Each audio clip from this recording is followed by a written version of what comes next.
Sofrendo com a falta de serviços de saúde adequados durante a década de 1970, as autoridades de Moscou aprovaram a construção de uma instalação médica modernizada.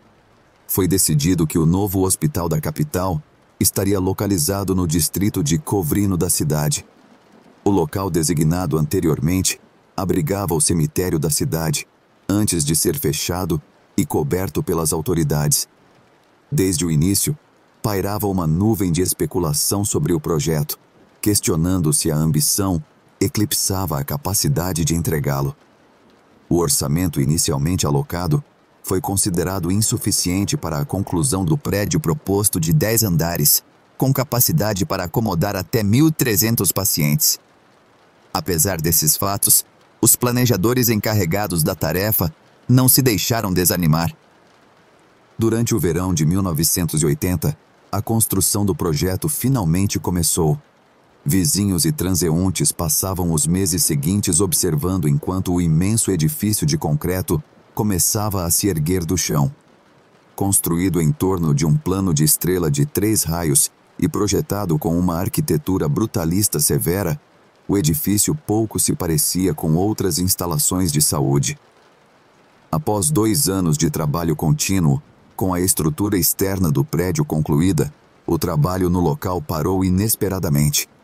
Com o passar dos dias, surgiram perguntas sobre a exaustão dos fundos alocados para a construção. Uma inspeção mais detalhada da área designada para a construção revelou que se tratava de um pântano. Isso fez com que os níveis do porão do prédio estivessem continuamente inundados, causando grandes gastos do orçamento com os reparos, levando à falência do projeto. Apesar dos constantes apelos por financiamento adicional, o trabalho não foi reiniciado no local e a estrutura de concreto teve que permanecer inativa pelos próximos 36 anos. Logo após a cessação do projeto, o edifício adquiriu um legado indesejado de morte e miséria. Embora inicialmente estivesse guardado contra furtos e vandalismo, o financiamento para a segurança do edifício se esgotou em 1990, causando um aumento no número de visitantes não convidados. Com um número cada vez maior de exploradores passando pela cerca enferrujada, as chamadas para a polícia local aumentaram. O enorme território desprotegido naturalmente se tornou um ímã para assassinos, traficantes de drogas, viciados, cultistas, pessoas sem teto e simplesmente aqueles em busca de aventura. À medida que as estruturas internas parcialmente concluídas do edifício começaram a se degradar com o tempo, mais pessoas que se aventuravam no interior sofriam infortúnios. Com o tempo, os restos das pessoas que morreram enquanto se abrigavam das intempéries foram descobertos por outros que invadiam o local. Além disso, os corpos de vítimas de assassinato também foram encontrados nos terrenos do edifício abandonado, levando a preocupações sobre possíveis assassinatos em série. Em 1985, a comunidade foi abalada pela descoberta de outro corpo no hospital, pertencente a uma querida senhora aposentada. A senhora em questão possuía um cachorro pequeno que havia fugido enquanto ela o passeava nas proximidades do local abandonado. Reunindo coragem para seguir o cachorro, ela entrou na área de recepção do edifício antes de se retrair com nojo. A área estava cheia de corpos de animais em decomposição e diversos ossos. Alguns haviam sido amarrados e depois mortos, enquanto outros pareciam ter sido despedaçados ou dissecados. A cena horrível parecia ter sido criada por mãos humanas. Consciente dos perigos de vagar pelo edifício degradado, ela recorreu à polícia local para obter ajuda, mas foi recusada pelo oficial de plantão. Ele lhe disse que estavam muito ocupados para ajudar e a aconselhou a não retornar ao local. Algum tempo depois, um grupo de garotos que decidiu explorar os níveis do porão do edifício descobriu algo flutuando em uma grande cratera de água.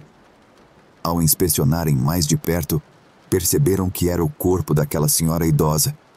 Quando a equipe do necrotério local foi chamada para recuperar seus restos, descobriram ferimentos horríveis no corpo da mulher. ela havia sofrido ferimentos massivos nas costas e no torso inferior, e ambas as pernas estavam quebradas e despedaçadas. Os ferimentos sugeriam que ela havia sido derrubada de uma grande altura, mas a sala em que ela foi encontrada tinha um teto perfeitamente intacto. Ainda mais situações se seguiram após essa horrível história. Uma situação igualmente perplexa surgiu em 2005, quando a polícia de Moscou foi chamada para procurar uma pessoa desaparecida no local abandonado. Eles foram contatados pela família de Alexei, um garoto popular conhecido entre seus amigos como Ed. Sofrendo de ansiedade e depressão, ele havia deixado sua casa com uma nota de suicídio em seu quarto. Após falar com seus amigos, sua família contatou a polícia, afirmando que Alexei era um visitante regular do hospital abandonado e parecia gostar muito do local. Vários policiais foram destacados para o edifício e, durante uma busca inicial, localizaram os pertences pessoais do adolescente no 8º andar. Encontrando sua mochila ao lado de um conjunto de portas de elevador abertas, os oficiais assumiram que o corpo do jovem estaria no fundo do poço inacabado, mas encontraram apenas escombros e detritos. Após mais algumas horas de busca insistente, os restos de Alexei foram encontrados em uma sala lateral no 2º andar do hospital. Assim como a vítima idosa anterior, ele havia sofrido ferimentos catastróficos, aparentemente resultantes de uma queda severa, mas seu corpo foi localizado em uma pequena sala fechada. Portanto, a situação não podia ser explicada com convicção. Apesar dos avisos da polícia, vários amigos de Alexei retornaram ao local após seu funeral e realizaram uma vigília em sua memória. Em sua homenagem, uma série de murais e pinturas foram completadas na sala onde ele havia sido encontrado. Junto com o caso de Alexei, houve vários relatos à polícia de adolescentes que exploraram o edifício, afirmando ter sido perturbados por uma entidade luminosa. Semelhante a um homem alto e magro, a figura foi citada nas proximidades do poço de elevador do 8º andar ou na sala do 2º andar, onde Alexei havia sido encontrado. Parecendo ciente de que estava sendo observado por aqueles que encontrava, ela se viraria imediatamente e se afastaria dos visitantes, passando diretamente por obstáculos que obstruíam seu caminho. Outras histórias que circularam na comunidade local mencionam 3 adolescentes encontrados mortos no local em algum momento durante 2006. Há também a história de um explorador urbano, cujo corpo foi descoberto no fundo de um dos poços de elevador vazios, brutalmente torcido e quebrado. Infelizmente, o número exato de vítimas do hospital continua difícil de verificar, pois as autoridades da cidade repetidamente se recusaram a divulgar números oficiais. As autoridades também se recusaram a comentar sobre outra história igualmente aterrorizadora, comumente associada à história do edifício, relacionada às atividades do Nemostar, um grupo satanista. Estabelecido em 1984, o culto começou como um pequeno grupo de 10 pessoas que escolheu o Parque Bitsa para seus rituais. Símbolos pintados do culto ainda podem ser encontrados no parque. Em 1986, eles se mudaram para o edifício recém-abandonado, escolhendo ocupar seu porão antes de realizar sacrifícios ritualísticos de animais. Alegadamente, logo começaram a sacrificar pessoas, atraindo as vítimas para o edifício vazio antes de matá-las. Os membros do culto estupravam suas vítimas, as matavam, submetiam seus corpos a uma missa ritualística e até as comiam. Com o tempo, o número de satanistas cresceu para 50 pessoas e o número de suas vítimas para vários milhares. Quando os residentes locais começaram a associar as atividades noturnas bizarras e desconhecidas desse grupo com os corpos encontrados no local, as autoridades foram pressionadas a agir. Como resultado, uma unidade policial conhecida como OMON foi designada para resolver o problema. Os oficiais encarregados dessa missão passaram um tempo realizando vigilância do edifício abandonado antes de chegar a um ponto em que estavam satisfeitos de que os membros do culto haviam se reunido. Logo depois, invadiram o edifício, reunindo os cultistas no porão, antes de caçá-los e esconder seus restos na zona alagada.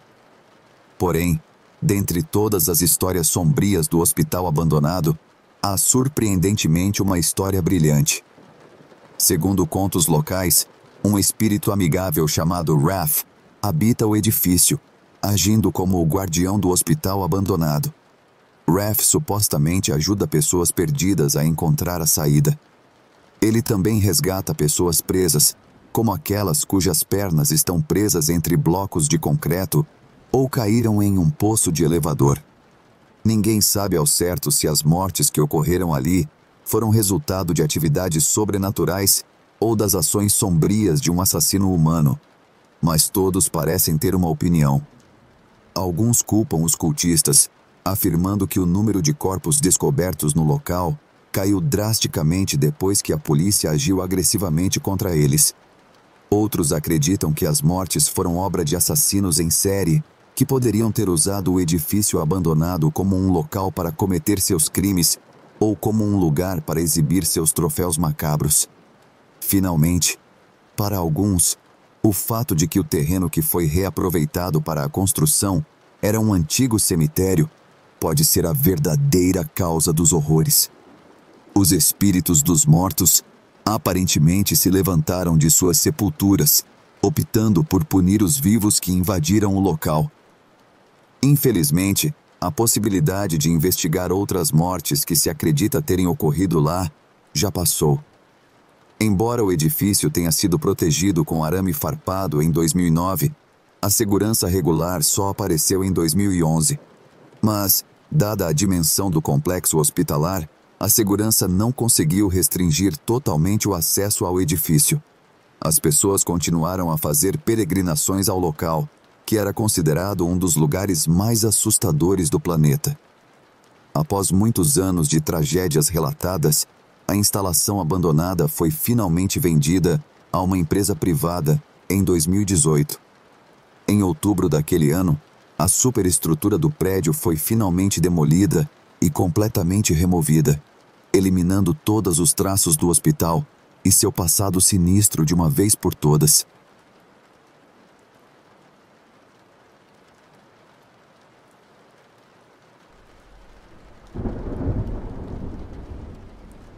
Onde eu moro, há um hospital psiquiátrico abandonado. De verdade, é muito assustador e até bem recentemente não havia nenhuma segurança no local. Agora estão removendo amianto para poderem implodi-lo. Eu trabalhava bem perto de lá, então uma noite disse aos meus colegas de trabalho que ia caminhar para casa e peguei o caminho longo pela floresta. Se você estacionasse perto das empresas na área, geralmente chamavam a polícia. Consegui entrar em um prédio auxiliar e era a coisa mais assustadora de todas. Sou um grande fã do jogo Outlast. Parecia que eu tinha entrado diretamente no jogo. Depois, fui mais fundo até o prédio principal e o auditório. Eu estava usando uma máscara e tal, para que o amianto e a poeira não me matassem. Foi insano. A questão é que foi abandonado recentemente, mais ou menos em 2004, eu acho. Então é tudo arquitetura moderna e tudo parece estranhamente novo. Tem grafites e coisas assim, claro, mas realmente parece que, um dia, todo mundo simplesmente foi embora e nunca mais voltou. Toda vez que eu olhava por um corredor, sentia como se houvesse alguém ou algo lá. Há uma série de túneis sob a cidade que levam a esse hospital também. Tentei descer até lá, mas minha rota de fuga planejada havia sido aterrada, provavelmente para evitar que pessoas como eu entrassem. Voltei e caminhei até o meu trabalho para pegar um Uber para casa. Na saída, fui abordado por vários policiais. Aparentemente, eles tinham algumas câmeras lá fora. Eles levam invasão a sério. Mostrei minha identidade da Flórida e disse que era um residente temporário e que tinha perdido meu cachorro. Aparentemente, gangues e usuários de drogas agora usavam o lugar como seu ponto de encontro. E segundo os policiais, já houveram 3 ataques à faca e um homicídio no local. Eu não tinha ideia da história do lugar e só estava explorando a floresta. Eles acreditaram em mim e me deixaram ir embora.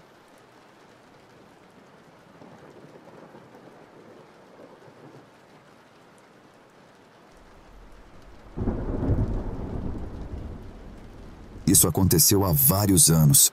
Meu marido havia acabado de passar por uma cirurgia de grande porte e 24 horas após sair da sala de cirurgia, meu cunhado foi assassinado. Desnecessário dizer que foi um momento incrivelmente difícil em nossas vidas e muito traumático. Eu tive que ir ao hospital na manhã seguinte para dar a terrível notícia ao meu marido. Depois de fazer isso, ele quis ficar sozinho por um tempo. Fui dar uma volta pelos corredores do hospital para tentar encontrar a capela. Era um hospital grande e difícil de se orientar. Depois de consultar o mapa do hospital, percebi que estava no andar errado. Então entrei em um elevador próximo. Justo quando as portas estavam prestes a fechar, um homem entrou no elevador comigo e sorriu gentilmente. Ele tinha a aparência do Oriente Médio, bem cuidado e de aparência gentil. A conversa que tivemos foi a seguinte. Ele: "Bom dia, notei que você estava consultando o mapa. Precisa de ajuda para encontrar o caminho?" Eu: "Estou procurando a capela e acho que finalmente estou indo na direção certa. Obrigada." Ele: "Você sabia que durante momentos de grande dor, se você dá um passo em direção a Deus, Ele dá 10 passos em sua direção?" Eu: "Não sabia. Que sentimento lindo. Obrigada." As portas do elevador se abriram. Trocamos cumprimentos, ele seguiu seu caminho e eu o meu. O que ficou comigo foi a paz, a graça e a gentileza desse homem. Ele parecia perceber o que eu estava passando e disse a coisa perfeita para me ajudar a superar aqueles dias difíceis. Ele parecia quase divino, como eu imagino que um anjo ou Deus se sentirão. O que você acha? Ele era Deus, um anjo ou apenas uma pessoa gentil que percebeu minha dor?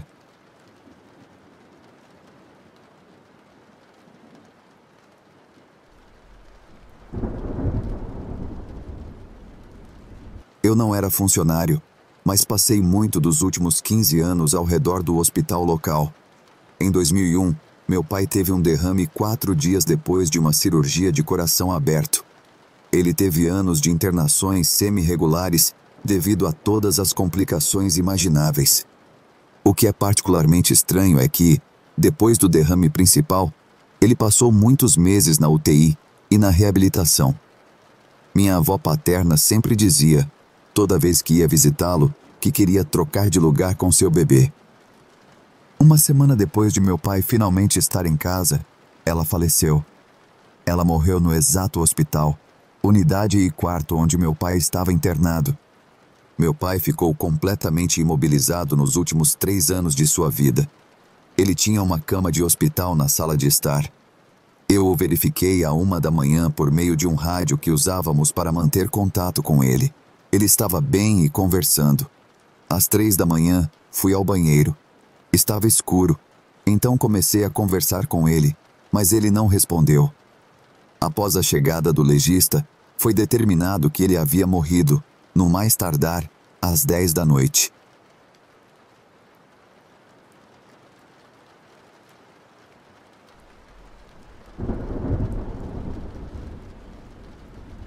Isso não é assustador, mas me assombra mais do que qualquer coisa.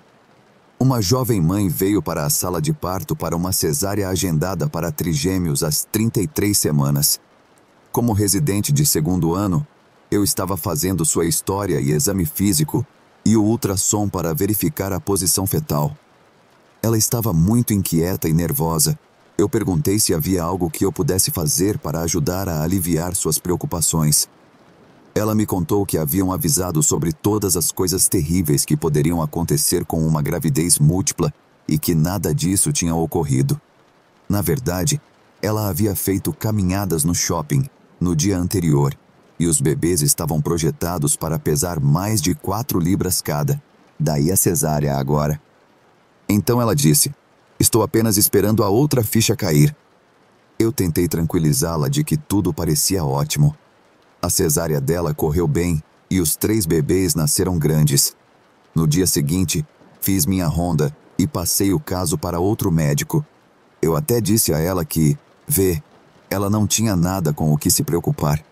Ela morreu no dia seguinte devido a uma descompensação cardíaca aguda em um helicóptero, a caminho de outro hospital tentando conseguir um transplante de coração. Ela, aparentemente, estava desenvolvendo uma cardiomiopatia dilatada e o útero pressionando a veia cava superior estava mantendo-a compensada. O parto a matou. Ela sabia. De alguma forma, ela simplesmente sabia. Isso me incomoda mais do que qualquer fantasma.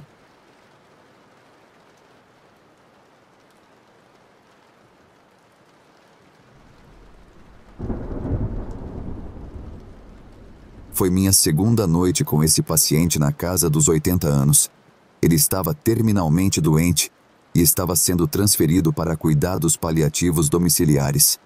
No meio da noite, fui fazer os sinais vitais e ele estava falando alto em seu sono e se mexendo. Não havia feito isso na noite anterior.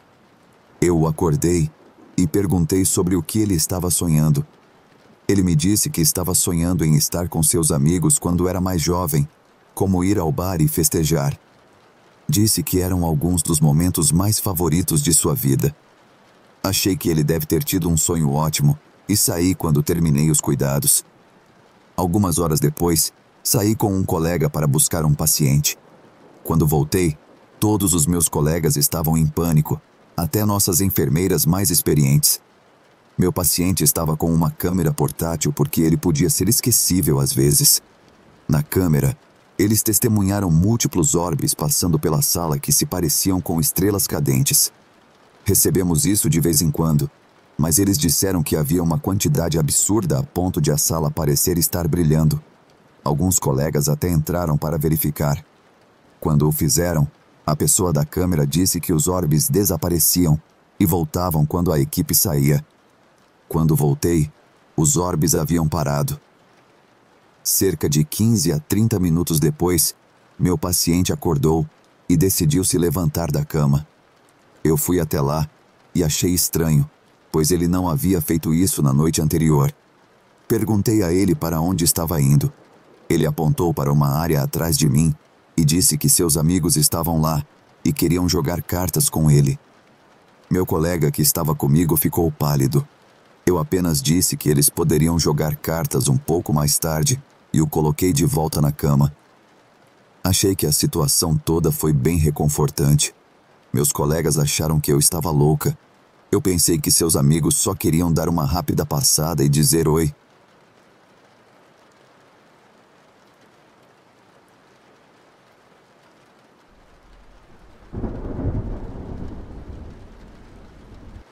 Trabalhei em um lar de idosos muito bom por um tempo como enfermeira e auxiliar enquanto estava na escola.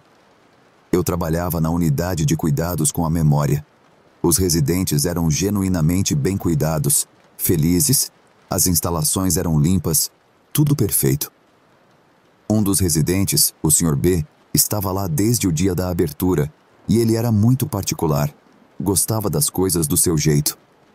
Ele tinha seu lugar na sala de jantar, recebia exatamente 3 bolas de sorvete de morango após o jantar, sentava na cadeira perto da janela, até exatamente 11h30, apenas um ranzinza adorável. Bem, ele inevitavelmente faleceu, e uma nova residente se mudou menos de uma semana depois com suas próprias coisas, mas sua cama e poltrona estavam no mesmo lugar que as do Sr. B. Na primeira noite dela, eu estava fazendo uma ronda e fazendo o que eu fazia à noite depois que os residentes iam para a cama, lavando meias de compressão ou algo assim, e a nova residente veio pelo corredor e disse: "Tem um homem no meu quarto me dizendo para sair." Tivemos um homem que às vezes vagava, então presumi que fosse ele, e fui com ela para o quarto dela para levá-lo de volta à cama. O quarto dela estava vazio. Presumindo que ainda fosse ele, coloquei-a de volta na cama e fui procurá-lo. Ninguém estava acordado e o vagante estava dormindo na cama. Ah, bem, talvez ela tenha sonhado com isso.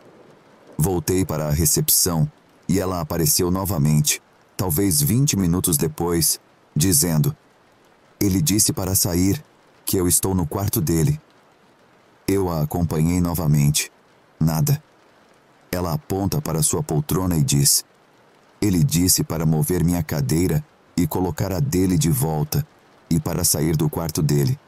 Momento em que meu cérebro juntou as peças.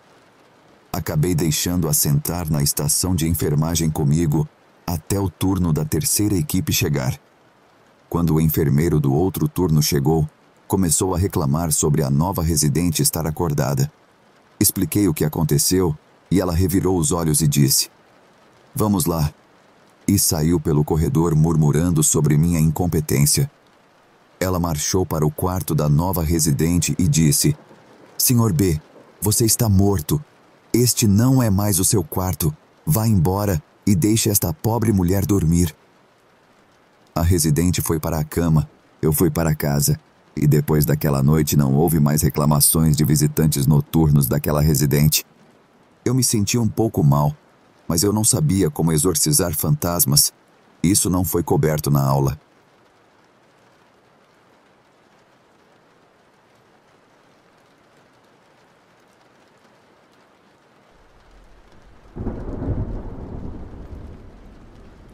Eu tenho vários relatos. Eu costumava trabalhar na farmácia que ficava no porão. Também trabalhava no turno da madrugada. Para ser justo, o turno da madrugada no porão, com apenas as luzes de emergência acesas, já é o suficiente para dar medo. Mas eu sempre sentia que estava sendo observado ou seguido. Tudo começou uma noite, quando eu estava recolhendo suprimentos de IV para levar de volta à farmácia para a preparação do dia seguinte. Algo continuava a chutar meu carrinho e derrubar os suprimentos. Comecei a empilhar os suprimentos de forma mais estável e levar caixas comigo para que os suprimentos não caíssem do carrinho. Numa dessas noites, eu reuni os suprimentos, levei-os para a nossa sala de intravenosa. Comecei a guardá-los quando o carrinho voou para o outro lado da sala, espalhando tudo. Das caixas onde eu estava colocando os novos suprimentos, as coisas começaram a sair diretamente em minha direção. Não saíam de cima, nem do meio das pilhas, mas de baixo. Sacos de 1 litro de solução salina voando em direção à minha cabeça. Depois do 10º saco, eu simplesmente gritei: chega! E parou. Recolhi o que havia caído e comecei a rearranjar as coisas quando vi o carrinho que eu estava usando voltar rolando em minha direção. Ele parou exatamente na altura da minha cintura e, juro pela minha vida, os sacos ainda no carrinho se moveram de volta lentamente e deliberadamente para seu padrão original. Eu fiquei atônita. Após esse evento e várias semanas de encontros semelhantes, numa noite eu finalmente disse: olha, não me importa que você me siga, mas estou muito ocupada e não posso lidar com suas travessuras. Se você vai ser minha sombra, pelo menos me ajude. Durante o resto da noite, toda vez que eu ia apertar o botão do elevador, ele iluminava na minha frente. Estes eram elevadores de serviço, não aqueles no lobby com vários botões. Depois disso, toda vez que eu perdia algo, seja uma caneta, marcador, carimbo com minhas iniciais, bolsa de medicamentos, sempre reaparecia em um determinado local na prateleira da nossa área de preparo. Eu raramente usava aquela área no turno da madrugada, mas juro que tudo o que eu tinha que fazer era perguntar onde estava e, em 10 minutos, estaria exatamente no mesmo lugar toda vez. Eu saí daquele hospital depois de 2 anos e, a caminho de casa após o meu último turno, algo aconteceu que, até hoje, acho que salvou minha vida. Eu estava saindo quando o sol estava nascendo. Estava dirigindo para casa e o rádio desligou inesperadamente. Era um Focus 2013 e isso nunca tinha acontecido antes. Então, enquanto eu mexia nos controles, em 1 segundo, o sol bateu no meu rosto. O rádio ligou aos berros, o que me assustou, e eu pisei no freio. Quando olhei para cima, estava a poucos centímetros de um SUV parado no meio da estrada, com os piscas ligados. Imediatamente olhei pelo retrovisor, esperando que alguém estivesse quase me batendo, e vi um menino no banco de trás que desapareceu na segunda olhada. Embora eu o tenha visto apenas por um segundo, sua imagem está para sempre na minha memória. Ele parecia empoeirado, tinha cabelo estilo tigela, uma camisa de botão e calças de tecido, um grande sorriso no rosto e sapatos pretos, sentado perfeitamente no meio do meu banco de trás. Essa foi a última vez que eu vi ou senti a presença dele.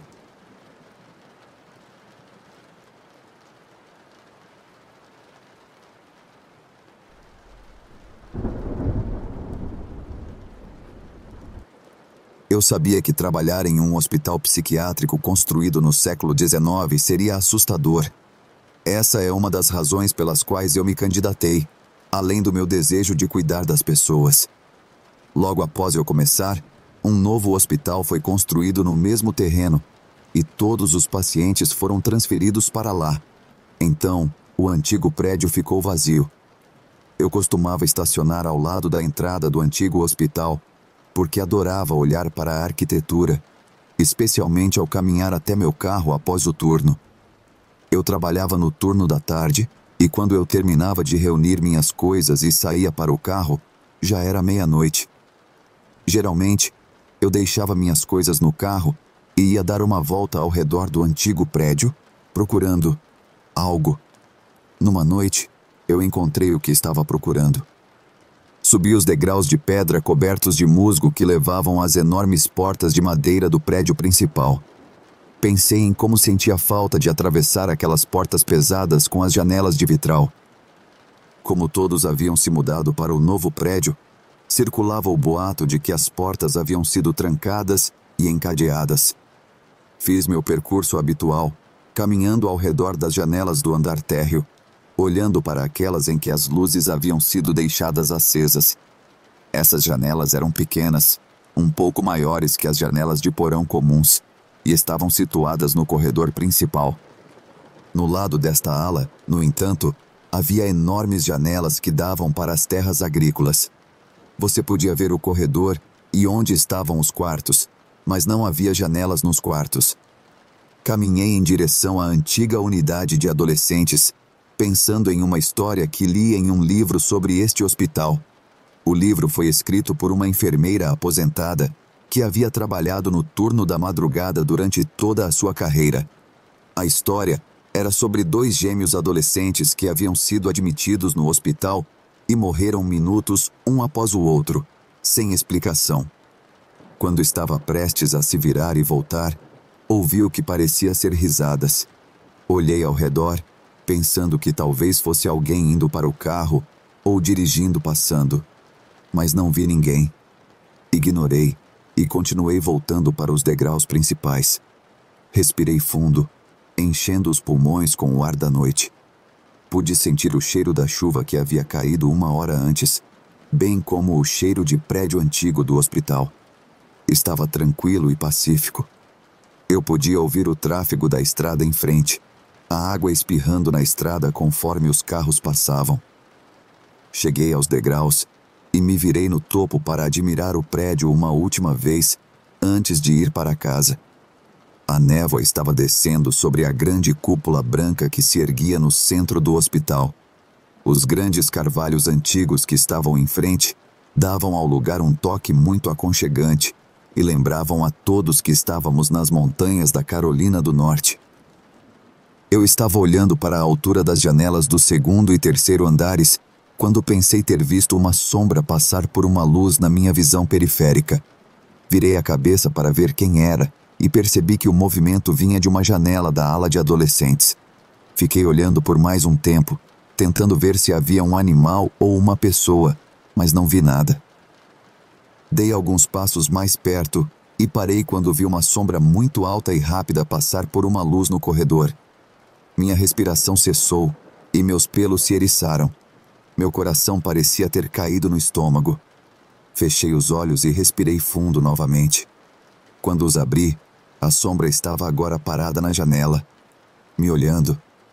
De repente, uma voz me chamou. Ei, Samantha! Eu pulei e me virei, esperando ser atacada por algo, mas encontrei o rosto amigável do meu colega Josh. Cumprimentei-o e ele pareceu notar que eu estava surpresa.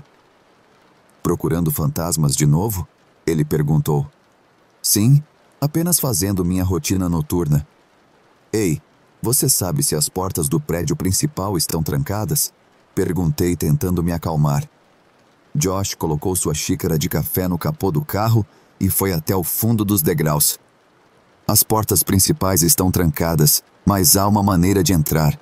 Se você for até os fundos da ala médica, há uma pequena porta de madeira que é mantida desbloqueada. Não sei porquê, e você não ouviu isso de mim, ele disse, olhando por cima do ombro para se certificar de que ninguém estava por perto. Oh, ainda há pessoas que trabalham lá dentro? Eu esperava que ele dissesse que sim, para que eu pudesse dizer que minha experiência anterior era uma pessoa real na janela, mas não tive tanta sorte. Josh deu alguns passos para trás em direção ao carro e disse: Não, quando nos mudamos levamos tudo. Acho que não temos permissão para entrar lá. A porta dos fundos é deixada aberta para o gerente de manutenção da instalação verificar o medidor toda semana, já que a energia ainda está ligada. Agradeci a Josh e disse para ele ter uma boa viagem para casa. Quando ele saiu do estacionamento, eu me virei de volta para o antigo prédio. Olhei para a janela onde a sombra havia estado antes e decidi simplesmente esquecer. Desci os degraus para o meu carro enquanto começava a chover. Liguei o carro e saí do estacionamento, mas me vi virando na direção dos fundos do hospital. Pensei que poderia pelo menos procurar essa porta que estava aberta. Eu havia andado ao redor daquele hospital uma dúzia de vezes e nunca tinha visto uma porta aberta. Cheguei ao local que Josh mencionou e, para minha surpresa, vi uma porta com um bloco de cimento segurando-a entreaberta. Não havia luz vindo da porta, mas eu podia ver que estava aberta. Coloquei o carro em estacionamento e fiquei ali por alguns minutos tentando decidir se estava louca o suficiente para entrar. Depois de mais alguns minutos, peguei minha lanterna de caneta e meu celular, além das chaves do trabalho, e fui até a porta. Enquanto me aproximava da porta, liguei a lanterna de caneta e percebi que, embora fosse conveniente para verificar a dilatação das pupilas após uma lesão na cabeça, era inútil como lanterna. Continuei com ela ligada mesmo assim porque me fazia sentir segura. Coloquei as chaves entre os dedos para servir como uma arma, como se fossem garras que saem dos nós dos meus dedos. Quando cheguei à porta, pude sentir o cheiro familiar do prédio antigo. Era acolhedor e realmente me fez sentir falta de trabalhar lá. O novo prédio simplesmente não tinha a mesma sensação. Respirei fundo novamente e coloquei a mão na maçaneta. Congelo. O que eu estava indo encontrar lá dentro? Eu realmente queria fazer isso? Deveria ligar para Josh e pedir que ele voltasse e fosse comigo? Afastei-me da porta e balancei a cabeça. Eu tinha que fazer isso. Eu me considerava uma grande fã de atividade paranormal. Assistia a todos os filmes assustadores, ia a todas as casas assombradas e ouvia podcasts sobre andar por hospitais abandonados tarde da noite. Eu precisava descobrir o que estava acontecendo na ala de adolescentes. Voltei para a porta e a abri com força. Assim que entrei, apontei minha lanterna de caneta para o teto para iluminar mais. Isso me permitiu ver cerca de 1 metro à frente claramente. Qualquer coisa além disso era um nevoeiro. Eu me encontrei na parte de trás da ala médica, onde costumavam levar o lixo para fora. Olhei para a esquerda e vi uma porta com uma placa escrita Caixa de Medidores, com outro bloco de cimento preso nela. Pelo menos o cara da manutenção não precisava ir muito longe. Fui para a frente da unidade, sem perder tempo relembrando os velhos tempos passados naquela ala. Eu odiava trabalhar na ala médica por causa de um paciente que era extremamente difícil de lidar. Fui abrir a porta para sair da unidade quando lembrei que precisava de uma chave. Cada porta naquela instalação tinha que permanecer trancada para manter os pacientes dentro. Parece cruel, mas até você trabalhar em psiquiatria você não entende. Eles haviam levado nossa chave mestra quando nos mudamos para impedir que entrássemos lá, mas as chaves das alas eram diferentes das que davam acesso ao prédio. Tirei minhas chaves da mão e encontrei a chave da ala. Coloquei-a na porta e ela girou com um clique satisfatório, sinalizando que estava desbloqueada. A porta abriu com um grande puxão e fez o barulho mais horrível que você poderia imaginar ouvir dentro de um asilo abandonado à noite. Os pelos dos meus braços se eriçaram e um frio cortante percorreu minha espinha. Decidi deixar a porta aberta para não ter que desbloqueá-la novamente. Afinal, não havia mais pacientes para manter lá dentro. Eu sabia que precisava subir pelo corredor principal, passando pela porta da frente no prédio principal e descer as escadas para chegar onde eu havia visto a sombra. Fiz meu caminho até o prédio principal, deixando as portas destrancadas e entreabertas. As luzes deixadas acesas desde a nossa mudança foram uma bênção. Virei a esquina para as portas principais, onde pude ver o local onde eu havia estado anteriormente. Virei à esquerda para onde estava a enorme escada em espiral. Era feita de madeira de cerejeira, pintada de branco, e minha parte favorita do prédio antigo. Esta escada levava às alas geriátricas no segundo andar, e depois às alas exclusivamente masculinas no terceiro andar. Atrás desta escada havia uma pequena porta levando a outro conjunto de degraus que levava ao nível inferior do hospital, a ala de adolescentes. As escadas rangiam e gemiam, como sempre fizeram, mas nessas circunstâncias era aterrorizante. Saí da escada e caminhei até a porta com a placa Ala H, risco de fuga, mantenha a porta trancada o tempo todo. Fui colocar a chave na porta e percebi que a porta estava entreaberta. Puxei a maçaneta e a porta se abriu facilmente. As luzes deixadas acesas tornaram fácil ver todo o corredor até a estação de enfermagem, que estava completamente escura. Nunca houve boa iluminação ali de qualquer forma. Entrei e, com uma coragem ingênua, comecei a falar com a sombra que eu havia visto. Depois de alguns olás, decidi andar até onde eu havia visto o que quer que fosse. Tive que dobrar outra esquina para encontrar a janela exata, e à medida que fazia isso, fiquei extremamente fria. Senti meu coração cair novamente e os pelos se eriçarem. Fiquei ali olhando para a janela a 10 metros à minha frente. Respirei fundo e chamei novamente. Nada. Ganhei mais coragem e decidi avançar. A cada passo, meus pés sentiam-se mais pesados. Minha respiração estava trêmula e meu ritmo cardíaco aumentando. Eu podia sentir minhas mãos tremendo. Fiquei em frente à janela olhando ao redor. Meus olhos caíram sobre a porta do outro lado da janela. A placa na porta dizia Chip. Lembrei-me bem deste paciente. Chip era um apelido dado na admissão porque ele andava na ponta dos pés o dia todo. Ele foi levado para casa pela família pouco depois de nos mudarmos para o novo hospital. Abri a porta lentamente e então fiquei ali. Sentia olhos em mim, mas não da sala, de trás de mim. Engoli em seco e lentamente me virei para olhar por cima do ombro. Minha mão segurava as chaves firmemente em preparação para atacar o que estivesse atrás de mim, mas quando olhei, não vi nada. Meus ombros relaxaram enquanto eu soltava um suspiro de alívio, mas esse alívio duraria pouco. Ao me virar de volta para a porta, ouvi risadas. A mesma risada de antes, exceto desta vez estava mais perto. Muito mais perto.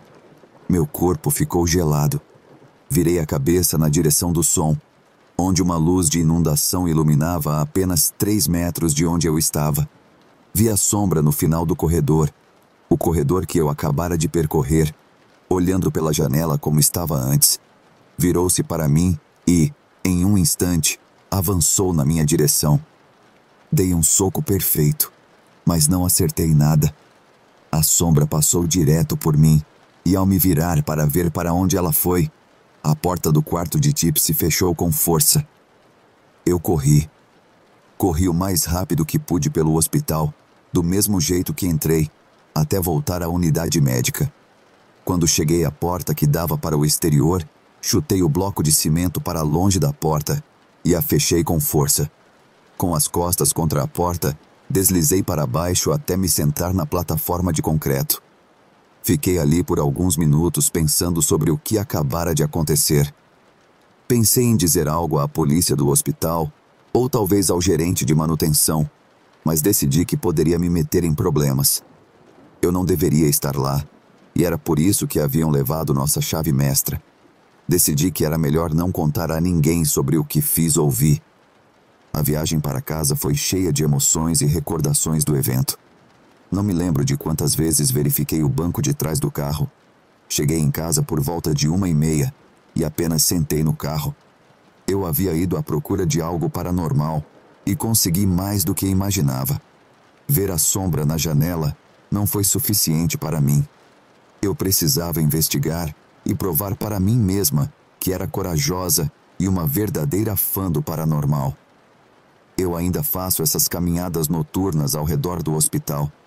Já investiguei a ala de adolescentes algumas vezes, mas o que aprendi naquela noite foi que eu não desisto, e minha resposta de luta ou fuga é lutar, mas isso não funciona com fantasmas.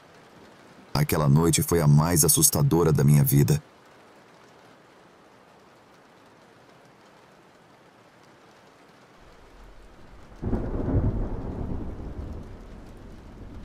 Eu estava empurrando um carrinho de documentos pelo corredor quando vi uma mulher parada no hall.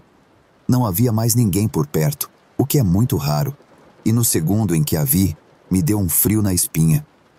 Ela não estava se movendo, não parecia perdida, apenas estava lá parada olhando para nada, eu acho. Havia apenas uma parede ali. Fizemos contato visual enquanto eu passava por ela e juro que senti um calor saindo do meu corpo. É a melhor forma que posso explicar. Ouvi atrás de mim o som de arrastar de pés e olhei para trás para ver que ela estava se movendo muito, mas muito devagar, tentando me seguir na direção que eu fui. Disse para mim mesma que perguntaria se ela estava bem depois de entregar os documentos no escritório, que ficava logo ali na esquina do corredor onde a vi. Não estava mais lá. Não havia para onde ela pudesse ter ido em tão pouco tempo, especialmente considerando o quão devagar ela estava andando. Ela teria conseguido percorrer apenas alguns metros no tempo que levei para entrar no escritório e sair. Vi uma enfermeira naquele corredor no meu caminho de volta e perguntei se ela tinha visto a mulher. Ela disse que não, e que não viu ninguém que correspondesse à descrição. O corredor não parecia mais frio enquanto eu voltava, e eu não vi aquela mulher nas horas seguintes. Meus colegas de trabalho acham que eu apenas a imaginei, mas o frio na espinha e a sensação de frio quando tivemos contato visual foram reais. Acho que um hospital é o tipo de lugar onde você poderia ver um fantasma. Trabalhei aqui por 1 ano, mas essa foi a primeira experiência que me fez pensar: caramba, será que era realmente um fantasma? Não tenho explicação para isso.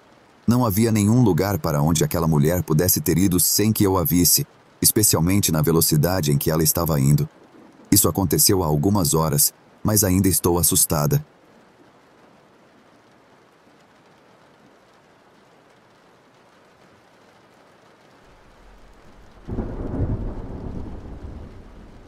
Deixe-me começar com um pouco de contexto. Há cerca de 9 meses, comecei a trabalhar como segurança em um grande hospital na minha cidade.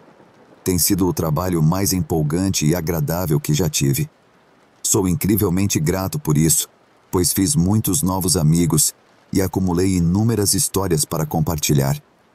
O ditado, se você ama seu trabalho, nunca trabalha um dia na vida, realmente faz sentido para mim.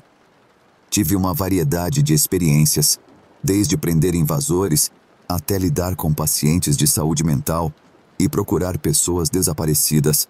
A lista continua, mas essas histórias ficam para outro dia. Hoje, quero falar sobre algo diferente, minha experiência com o paranormal. Antes de começar este trabalho, já estava intrigado com a ideia de atividade paranormal em um grande hospital. Quero dizer, as pessoas falecem em hospitais todos os dias, então você pensaria que seria um ponto quente para encontros fantasmagóricos, certo? Eu gostaria de poder dizer que vi fantasmas me perseguindo pelos corredores ou corpos se movendo misteriosamente sozinhos no necrotério. Mas, honestamente, nada exatamente assim aconteceu. Ainda assim, eu não estaria escrevendo isso se não tivesse experimentado nada. Para te dar uma melhor compreensão do layout do hospital, deixe-me explicar onde a segurança está posicionada. Há 4 prédios principais que cobrimos. O primeiro é o hospital principal, que abriga o pronto-socorro e mais de 1.000 leitos para crianças e adultos.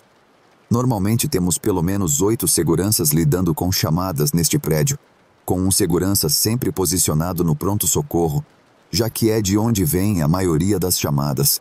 Vale mencionar que estou no Canadá, então qualquer pessoa pode ir ao hospital por qualquer motivo, sem custo.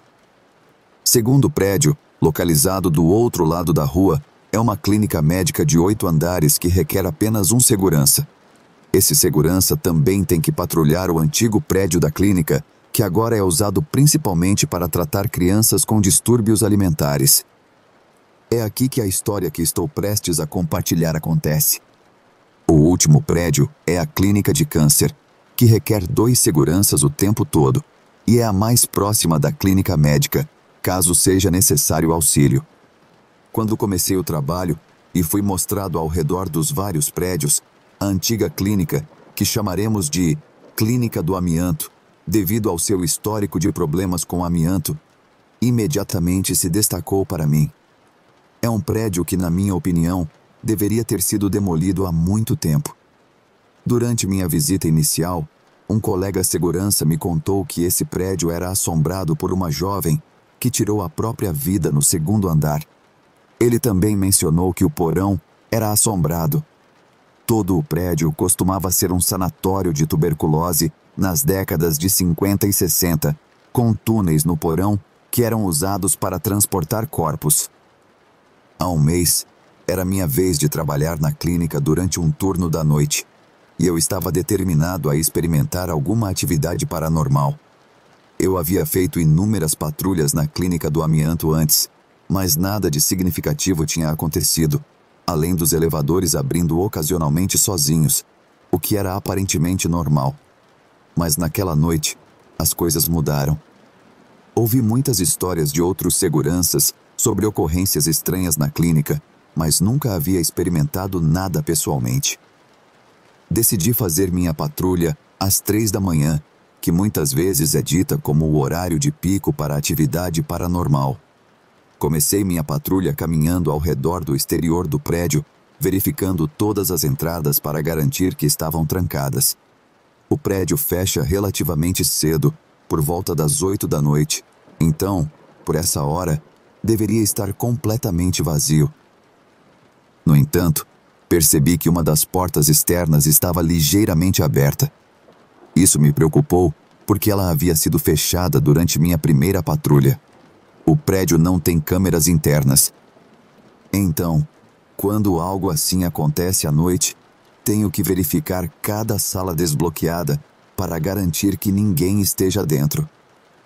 Entrei no prédio e comecei minha patrulha no 1º andar, verificando cada porta e corredor. Não havia ninguém lá. Quando me aproximei do elevador para subir ao 2º andar, ouvi um som fraco de rangido, como uma porta se abrindo. Imediatamente comuniquei à minha líder de equipe, informando-a que havia encontrado uma porta aberta e estava ouvindo barulhos. Disse a ela que faria uma patrulha minuciosa, e ela enviou um dos seguranças da clínica de câncer, que chamaremos de Fred, para me ajudar. Após revistar o 1º andar novamente e não encontrar nada, Fred chegou. Ele me disse que começaria a procurar nos 3º e 4º andares, enquanto eu cobriria o 2º andar e o porão. Enquanto eu estava procurando no 2º andar, ouvi o mesmo som de rangido novamente, o som de uma porta se abrindo. Chamei Fred para descer, ainda sem considerar a possibilidade de algo paranormal.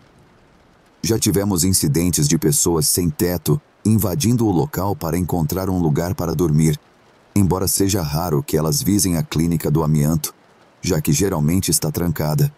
Revistamos todas as salas no 2º andar, mas não encontramos nada. Depois de verificar cuidadosamente toda a clínica, concluímos que não havia ninguém dentro.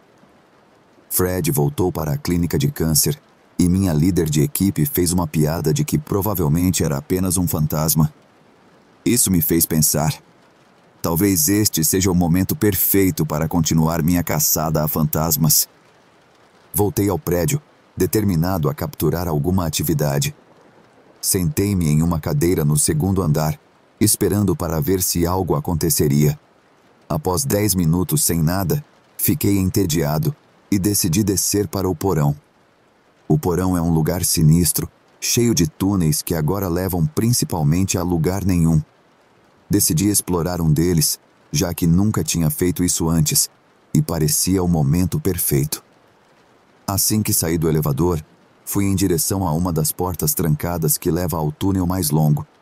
A maioria dos túneis estava completamente bloqueada, mas esse se estendia. Destranquei a porta e me aventurei pelo túnel, notando que meu rádio estava apitando, indicando que havia perdido o sinal, um problema comum em áreas de porão. Quando cheguei ao final do túnel, minha lanterna começou a piscar. Decidi ficar parado e ouvir, e para meu choque, ouvi um grito feminino de arrepiar vindo do início do túnel. Eu quase pulei da minha pele. Virei-me, apontando minha lanterna piscante de volta para a entrada, e comecei a correr em direção ao grito. Quando cheguei à entrada, tentei comunicar à minha líder de equipe, mas meu rádio ainda estava sem sinal. Olhei ao redor do porão e percebi que uma das portas estava aberta. Esta porta deveria estar trancada, com apenas a segurança tendo acesso às chaves. Olhei para dentro da sala, que vou mostrar em uma foto, mas não havia ninguém lá. Meu coração estava acelerado.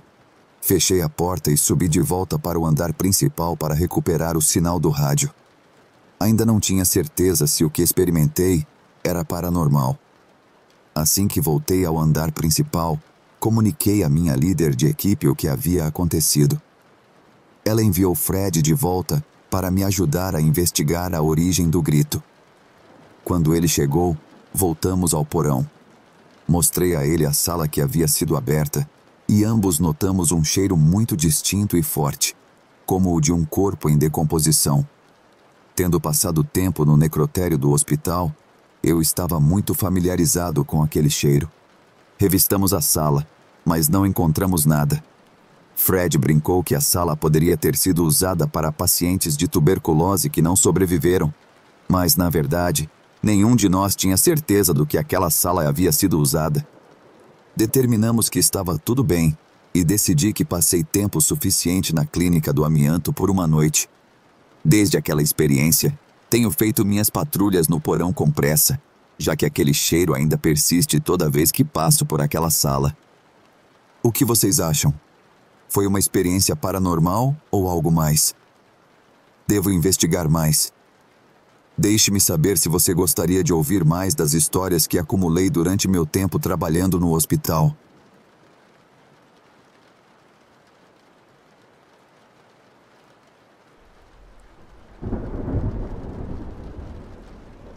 Eu trabalhei no departamento de radiologia em um hospital em Cardiff, País de Gales, Reino Unido, por cerca de 3 anos como administrador e oficial de clerical, antes de receber uma promoção para trabalhar em medicina.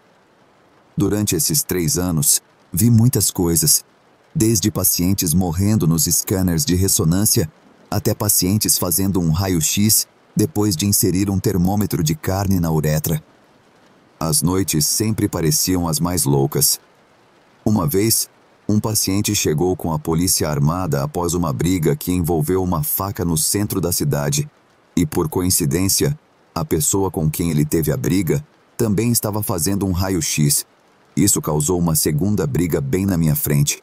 Cadeiras foram jogadas, 1 ou 2 lixeiras, e depois uma cadeira de rodas.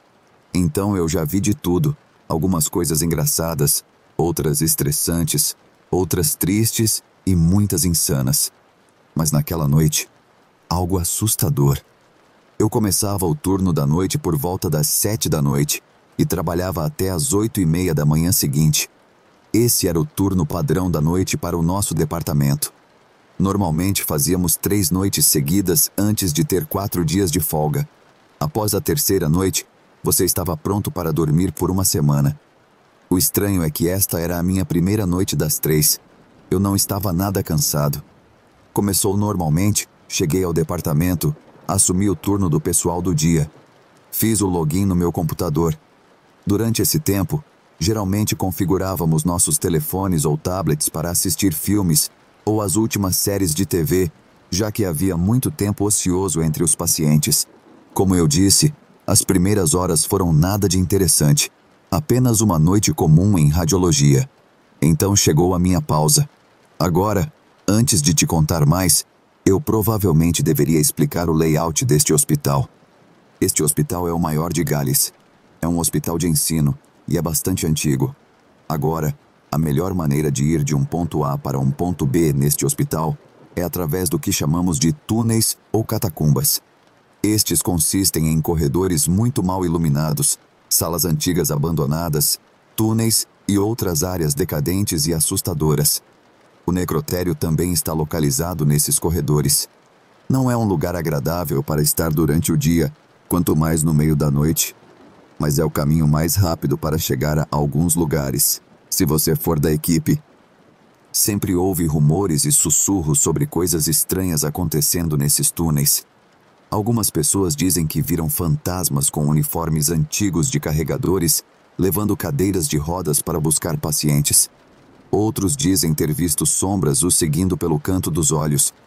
Mas uma pessoa alegou que foi atacada por alguém usando um uniforme de enfermeira dos anos 70. Este lugar é assustador mesmo nas melhores das hipóteses. Mas para mim, nunca me afetou muito.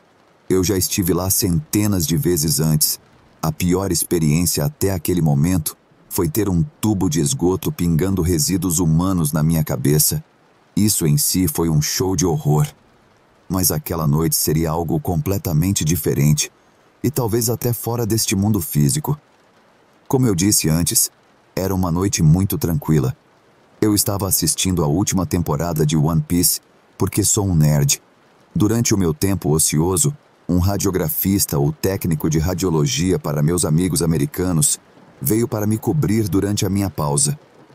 Decidi ir para o 5º andar onde estava o santuário, capela multirreligiosa. Em um turno da noite, era um dos lugares mais tranquilos do hospital. Mas para chegar lá, eu tinha que passar pelos túneis para alcançar o elevador mais próximo. Comecei minha jornada, que normalmente leva cerca de 15 minutos. Passei meu cartão magnético na entrada principal dos túneis e continuei a caminhada. Após 2 minutos, comecei a sentir como se alguém estivesse andando atrás de mim. Sendo um hospital movimentado e basicamente os túneis funcionando como uma rodovia, não pensei muito nisso. De repente, ouvi ofegos, como se alguém estivesse tentando recuperar o fôlego após uma corrida intensa. Virei-me para verificar e não vi nada. Um pouco estranho, mas pensei que não era nada. Talvez apenas um dos canos acima da minha cabeça rangendo ou um gerador funcionando. Continuei caminhando, mas continuei sentindo como se alguém ou algo estivesse me observando e caminhando atrás de mim. Por pura confusão e medo, perdi minha direção em relação aos elevadores e me encontrei em uma grande seção dos túneis que nunca tinha visto antes. Cheio de macas antigas, camas, móveis hospitalares e equipamentos. Algumas dessas coisas tinham mais de 50 anos, talvez mais, apenas deixadas para apodrecer em um corredor escuro, fedido, decadente e empoeirado.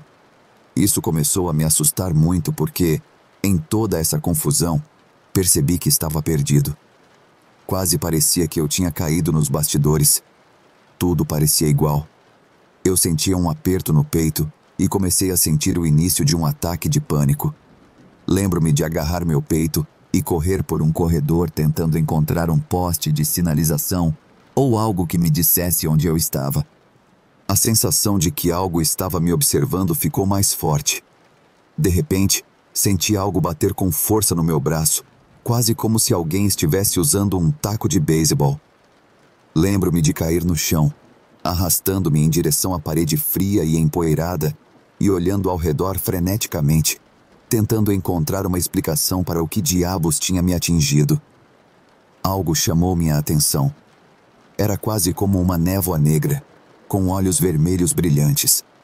Estava a cerca de 20 metros de distância de mim, pairando no meio do corredor. Seria essa a coisa que tinha me perseguido o tempo todo? Levantei-me e corri. Corri pelo o que parecia ser 100 corredores diferentes até encontrar um zelador. Ele me perguntou o que havia de errado, porque eu parecia pálido, mas eu não conseguia emitir palavras. Ele então me agarrou pelos braços com uma pegada firme e disse: "Você viu também?"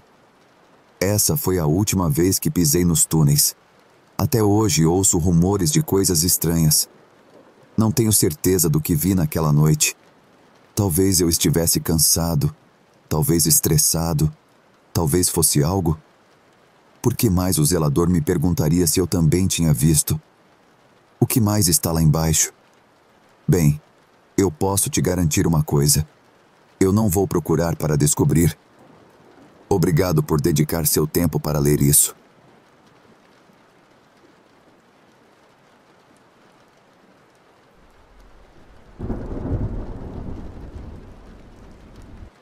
No mês passado, fevereiro de 2021, fui hospitalizado com uma infecção no pulmão direito. Após 3 dias de observação pelo cirurgião e sua equipe, eles me informaram que eu precisaria fazer uma cirurgia para remover a infecção. Eu me lembro vagamente de que estavam me injetando anestesia via IV. Eu estava em uma sala de observação que eu compartilhava com um homem de 80 anos que estava acamado. Depois que eles saíram e fecharam a porta, eu fiquei sozinho. Meu companheiro de quarto foi brevemente enviado para fazer um raio-x de tórax. Senti como se estivesse tendo um leve ataque de pânico porque estava muito nervoso e ansioso. Agora, eu não sou uma pessoa religiosa, embora tenha sido criado como católico, batista espanhol, protestante e luterano. Parei de ir à igreja há muito tempo, mas acredito em ser gentil e respeitoso com os outros, ajudar os necessitados e doar para a caridade. Enquanto estava lá sozinho, fiz uma breve oração pedindo orientação e passagem segura por este procedimento. Depois de terminar, fiquei ali sozinho com meus pensamentos e ocasionalmente enviando mensagens de texto para a família. Lembro-me de olhar para cima e ver alguém, ou algo com a forma de uma pessoa, me observando do lado oposto da minha cama. Olhei para isso e não disse nada. E não disse nada para mim. Não consegui distinguir o rosto, mas tive a sensação de que estavam me tranquilizando de que tudo ficaria bem. Era como se eles estivessem transferindo seu poder, energia para mim. Acenei para eles e senti que eles sorriram e acenaram de volta. Então eu descansei. A próxima coisa que lembro foi a equipe médica me acordando 2 dias depois da cirurgia, dizendo que a cirurgia tinha corrido bem. Não lembro de ter ido para a cirurgia. Eu precisava tirar isso do meu peito porque tem estado na minha mente desde que aconteceu. Alguém já passou por algo semelhante? Atualização. Obrigado a todos pelos votos de melhoras. Eu realmente aprecio isso. Além de aprender a andar novamente depois de passar 3 semanas e meia na cama do hospital, o que foi brevemente doloroso fisicamente, a parte mais assustadora para mim foi quando fui entubado após a cirurgia por 1 semana. Alguns dias parecia que eu estava com aquele monstro que pula na cara do filme Alien, no rosto e na garganta. Eu entrei em pânico tanto que não consegui relaxar com aquilo em mim. Depois que eles removeram isso e colocaram uma grande máscara de oxigênio em mim, eu me senti como o Bane de O Cavaleiro das Trevas ressurge. Sim, o fogo se eleva. Ainda estou me recuperando, e não estou 100%. Mas estou lentamente recuperando minha força todos os dias e aumentando minha energia enquanto trabalho de casa como todos aqui em Chicago. Ainda não discuti isso com a família. O lado da minha mãe é muito religioso e diria que era um anjo ou Deus vindo para me abençoar e um sinal para me envolver novamente com uma igreja. Meu pai, que tem formação em saúde pública, sugeriria em particular que poderia ter sido uma alucinação causada por todos os medicamentos que eu estava tomando combinados com exaustão e falta de descanso. Minha irmã concordaria comigo.